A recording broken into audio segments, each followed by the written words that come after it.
Hello students, today I am going to talk about the foreign policy, and the context of talking about the foreign policy is the recent comment on India's foreign policy reported in the Hindu that non-alignment is the matter of the past and multiple engagement is the matter for the future.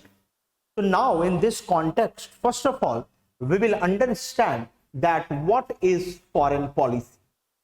So foreign policy is simply the tactics or the process which the nations uses in interaction with the other nations to further their interest.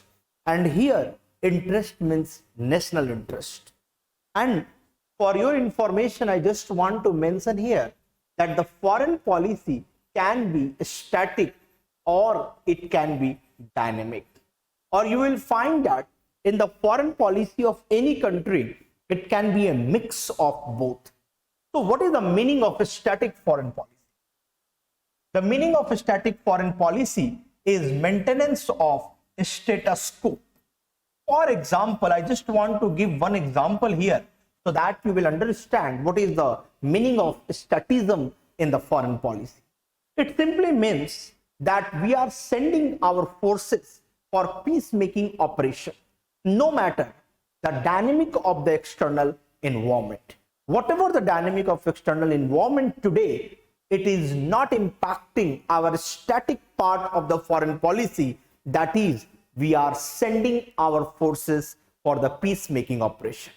Now, the dynamic portion of the foreign policy is influenced by external environment, or it can also be influenced by revolutionary domestic change in any particular country. Clear? So now if you will see the dynamics of the foreign policy since from 1947 to 1991, so we know that it was of non-alignment in our foreign policy, that we were neither aligned to USSR nor aligned to USA. But since from 1991, the fall of USSR, we have changed our foreign policy and we were focusing upon multiple engagements. And at this time, we have tried to engage USA. Along with this, we have embraced globalization.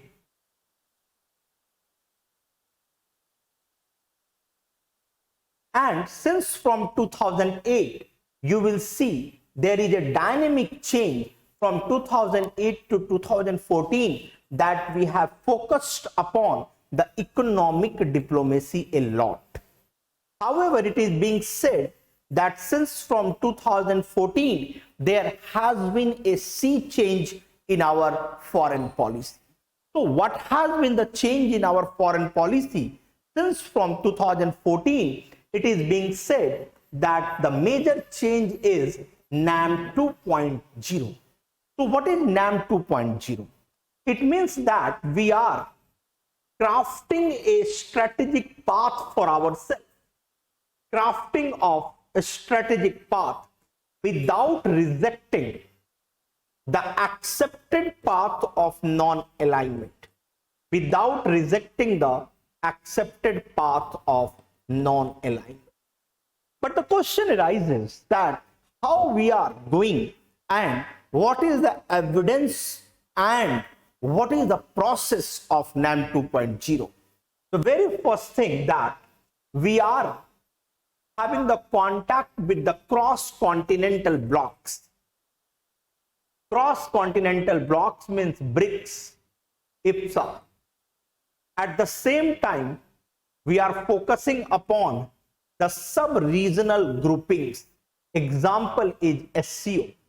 And we are using these two organizations at the sub-regional level, that is at Asian continental level and at the cross-continental level, and using them for any change in the international organization, or example is IMF, World Bank and UN. However, if I want to quote Mr. S. Jaishankar, when he was foreign secretary, he has talked about a new change in the foreign policy of India since the coming of Mr. Modi as a PM. Is the very first change is a narrative, that is focus on building the narratives about India's presence. And the example is narrative that India is a significant contributor in peacemaking operations, that we are building the narratives about the positive image of India. Then a new lexicon has been added in our foreign policy, that is actist. Earlier it was lookist, then we have added a new lexicon, that is actist. Then also a new lexicon, that is first responder for humanitarian assistance,